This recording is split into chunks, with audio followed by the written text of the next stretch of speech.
ನೋಡಿ, ನಾನು ಯಾವಾಗಲೂ ಹೇಳ್ತಾ ಇರ್ತೀನಿ, ಇನ್ನೂ ಚಿಕ್ಕದಾಗಿ ಹೇಳಬೇಕು ಅಂದರೆ ಉಪ್ಪಿಂದ ನೀರು ಕುಡಿಬೇಕು ಅನ್ನುವಂಥದ್ದು. ಇವತ್ತು ಸಮಾಜಕ್ಕೆ ವಿರುದ್ಧವಾಗಿ, ಸಮಾಜದ ಹಿತಕ್ಕೆ ವಿರುದ್ಧವಾಗಿ ಯಾರೇ ಕೆಲಸ ಮಾಡಿದ್ರು ಅವ್ರ ಮೇಲೆ ಕ್ರಮ ಆಗುವಂಥದ್ದು ಆಗಬೇಕು. ಈ ದಿಕ್ಕಲ್ಲಿ ತನಿಖೆ ನಡೀತಿದೆ. ಅದು BJP ಮೇಲೆ ಹೇಳ್ತಿದ್ರು, ಇವತ್ತು ಕಾಂಗ್ರೆಸ್ಸಿನ ಮೇಲೆ ಹೇಳ್ತಿದ್ದರು. ಈ ತನಿಖೆ ಆದಾಗಲೇ ಒಟ್ಟಾರೆ ಸತ್ಯ ಹೊರಗೆ ಬರಬೇಕು. ಸತ್ಯ ಹೊರಗೆ ಬಂದು ತಪ್ಪಿಸ್ತರ ಮೇಲೆ ಕ್ರಮ ಆಗೋಂಥದ್ದಾಗಬೇಕು. ತಪ್ಪಿಸ್ತರ ಮೇಲೆ ಕ್ರಮ ಆಗಬೇಕು. ಯಾವುದೇ ಬಿಟ್ಕಾಯಿನ್ ವಿಚಾರನ, ಬಿಟ್ಕಾಯಿನ್ ಆಗಿದ್ರೆ ಬಿಟ್ಕಾಯಿನ್ ತನಿಖೆ ಆಗಬೇಕು. ಬಿಟ್ಕಾಯಿನಿನ ವಿಚಾರದಲ್ಲಿ ಕೆಲವು ಕಾಂಗ್ರೆಸ್ ನಾಯಕರು ಮಾತಾಡ್ತಿದ್ರು. ಆಗಿಂದಾಗೆ ಬಿಟ್ಕಾಯಿನ್ ವಿಚಾರದಲ್ಲಿ ತನಿಖೆ ಆಗಬೇಕು ಅಂತ ಕಾಂಗ್ರೆಸ್ ನಾಯಕರು ಹೇಳ್ತಿದ್ರು. ಆಗಲಿ, ತನಿಖೆ ಆಗಿ ಸಂಪೂರ್ಣವಾಗಿ ಇದು ಹೊರಗೆ ಬರಬೇಕು. ಬಂದು ಎಲ್ಲರಿಗೂ ಸತ್ಯತೆ ಗೊತ್ತಾಗುವಂಥದ್ದು ಆಗಬೇಕು ಅನ್ನೋಂಥದ್ದು ನಮ್ಮ ಒತ್ತಾಯನೂ ಕೂಡ.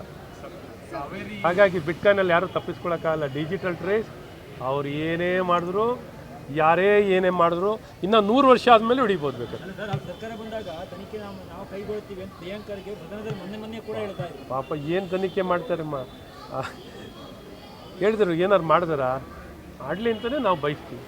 ಮಾಡಲಿ, ಹೇಳೋದಲ್ಲ, ಮಾಡಬೇಕು. ಮಾಡಿ ಸತ್ಯ ಹೊರಗೆ ತರೋವಂಥ ಕೆಲಸವನ್ನು ಮಾಡಿದ್ರೆ ಭಾಳ ಸಂತೋಷ. ಈಗ ಅಧಿಕಾರಕ್ಕೆ ಬಂದು 3 ವರ್ಷ ಆಗಿದೆ. ಬಿಟ್ಕಾಯಿನ್ ವಿಚಾರದಲ್ಲಿ ಏನು ತನಿಖೆಯನ್ನು ಮಾಡ್ತಿರೋ, ಯಾಕೆ ಮಾಡಿಲ್ಲ ಇದುವರೆಗೂ? ಸೊ ಈ ಸತ್ಯ ಹೊರಗೆ ಬರೋವಂಥದ್ದು ಆಗಲಿ ಅಂತ ನಾನು ಎಲ್ಲರ ಪರವಾಗಿ ಅವ್ರಿಗೆ ಸವಿನಯವಾಗಿ ಕೇಳ್ಕೊತೀನಿ.